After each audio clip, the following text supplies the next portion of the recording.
शास्त्री के भाई पर हुई एफआईआर, पीड़ित को लाइसेंस, बिश्नोई गैंगस्टर के नाम से दी धमकी। बागेश्वर धाम के पीठाधीश्वर पंडित धीरेन्द्र कृष्ण शास्त्री के छोटे भाई शालिग्राम गर्ग पर फिर हुई एफआईआर। बागेश्वर धाम के ग्राम गढ़ा में जीतू तिवारी के परिवार की महिलाओं एवं बुजुर्गों के साथ की थी मारपीट। शालिग्राम गर्ग ने व्हाट्सएप मैसेज कर पीड़ित परिवार को गैंगस्टर लॉरेंस बिश्नोई के नाम से दी धमकी। वीडियो वायरल होने के बाद थाना बाम मीठा पुलिस ने 3 लोगों पर नामजद एफआईआर दर्ज की है। जांच के बाद वीडियो में दिख रहे अन्य लोगों के नाम भी होंगे शामिल। शालिग्राम गर्ग, मनजीत सिंह, कुलदीप पर धारा 323, 506, 294, 34 के तहत मामला दर्ज किया गया।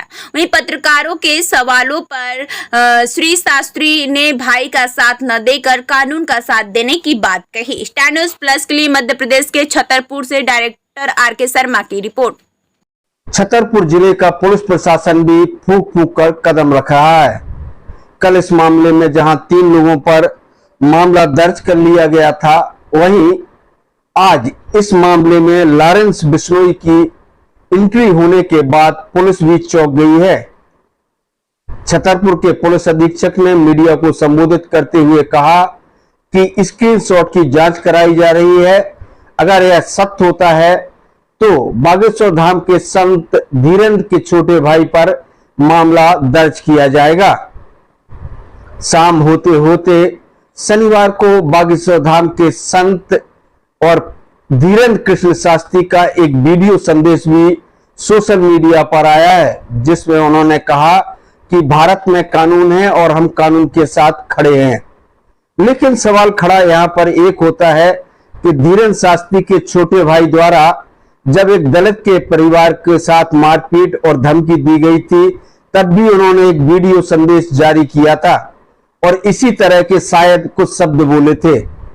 इसके बाद धीरेन्द्र शास्त्री के भाई टोल टैक्स बैरियर पर पहुंच करके मारपीट करते हैं। उसका वीडियो भी सोशल मीडिया पर वायरल हुआ था, लेकिन उस मामले में धीरेन्द्र शास्त्री का पक्ष नहीं आया था। 2 घटनाएं होने के बाद जब धीरेन्द्र शास्त्री दुबई जाते हैं तो इसी अपने छोटे भाई को साथ में लेकर जाते हैं। अगर वह कानून की बात करते हैं और कहते हैं कि कानून भारत में काम कर रहा है, तो फिर आखिरकार अपने इस गुंडागिर्दी करने वाले छोटे भाई को क्यों विदेश लेकर गए थे? सबसे बड़ा सवाल यह खड़ा होता है। सुनिए, सबसे पहले आपको सुनाते हैं गड़ा गांव के रहने वाले पीड़ित जीतू। लगातार चल रहा है, क्या है ये पूरा मामला? हमारे घर, हम लोग घर गए थे तो हमारे वहाँ पे आए कुछ लोग, उन्होंने धमकी देते हुए गाड़ी से स्पीड में आए, बोले हमारे गंदी गंदी गालियाँ दी हैं तो मैं भी उठा लेंगे। और शालिग्राम महाराज का व्हाट्सएप पे मैसेज भी आया है कि अब तुम्हें 72 घंटे में घर से उठा लेंगे, जान से मार देंगे। लॉरेंस बिश्नोई को तुम अच्छे से जानते हो ना, उनसे उनके कांटेक्ट हैं या नहीं भगवान जाने, लेकिन उन्होंने लॉरेंस बिश्नोई की हमको धमकी दी है। अब ना ही हम घर में रह पा रहे हैं, नहीं कहीं रह पा रहे हैं। ये बताइए, घर हम लोग थाने में कल एफआईआर भी हो गई थी ना जी। एफआईआर होने के बाद कोई कार्रवाई नहीं हुई, ना ही पुलिस हमारे घर गई है, ना ही हमारे पुलिस ने हमारी सुरक्षा की है कुछ। जीतू तिवारी शालिग्राम का एक अच्छा मित्र हुआ करता था, छोटे सरकार आपने बनाया, फिर ऐसा कौन सा कारण आ गया कि आज आप लोग थाने भटक रहे हैं परिवार के साथ मारपीट? वो कह रहे हैं जबरदस्ती के हमारे साथ रहो, हम उनके साथ नहीं रहना चाहते। जबरदस्ती कर रहे हैं, बोले रहो तुम तो हमारे साथ। ऐसा दबाव कैसे बन सकता है, मतलब कुछ जबरदस्ती रहना? हाँ, अब वो बना रहे हैं, क्या करें, उनका सब कुछ है उनके हाथ। हाँ, तो क्या आखिर कोई वजह तो होगा? वजह यही है।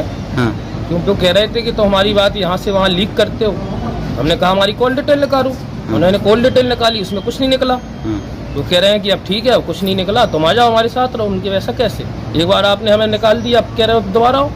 आपने अपने वीडियो में जो वायरल हो रहा है आपका वीडियो, उसमें कह रहे हैं कि कई प्रकार के कुकर्म भी करते हैं, तो किस प्रकार का, क्या कुकर्म का? कुकर्म बहुत से करते हैं, उन्होंने बहुत से कुकर्म किए हैं, उनकी बहुत से साक्ष्य हैं हमारे पास। समय आने पर वो भी दिखाया जाएगा। अगर नहीं मानते हैं, ये नहीं सुधरते हैं, तो ये भी दिखाया जाएगा। धाम का नाम तो बदनाम हो रहा है, इसीलिए तो नहीं कर रहे हैं ना कुछ। हाँ, धाम का नाम बदनाम ना हो, तो वो तो वैसे भी हो रहा है, तो क्या करें?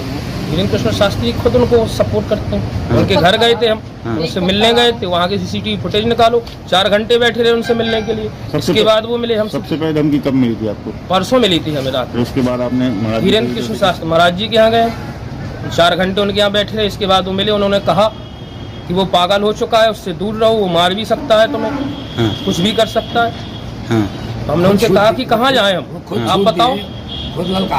नहीं, घटना के पहले आपने ऐसे कहा? घटना के पहले हम उनके यहाँ गए, तो उनकी माँ के यहाँ गए, उनकी माँ जी के यहाँ गए, उनसे भी कहा। वो कह रही थी नहीं कुछ होगा। 10 मिनट बाद वो अपनी पूरी फौज लेके आ गए हमारे घर। जय बागेश्वर धाम के लाडलों की जय हो, आप सभी की जय हो।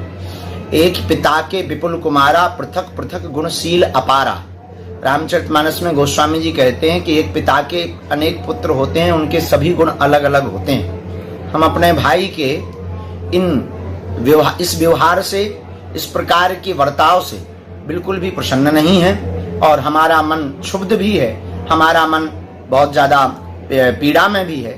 इस विषयों को लेकर के हम तो यही कहेंगे, भारत में कानून है, हम कानून के साथ हैं। कानून को कठोरता के साथ वैधानिक कार्रवाई करनी चाहिए और जांच करनी चाहिए। हम भाई के साथ नहीं हैं, हम कानून के साथ हैं और इस प्रकार के कृत्यों से हमारा मन बहुत ज्यादा क्षुब्ध है, क्योंकि हम अपनी यात्रा पर निकले हैं। हम अपने जीवन की एक ऐसी यात्रा पर निकले हैं जिसमें लक्ष्य और लंबी तय की दूरी है, जिसमें संघर्ष बहुत ज्यादा है। इन संघर्षों में ही पड़े रहेंगे तो हम अपने कार्य हिंदू एकता नहीं कर पाएंगे, सनातनी एकता नहीं कर पाएंगे। तो हमारी प्रार्थना है कि कृपा करके गांवदारी का, हमारे परिवार का, हमसे जुड़े हुए लोगों का विषय हमसे ना जोड़ा जावे।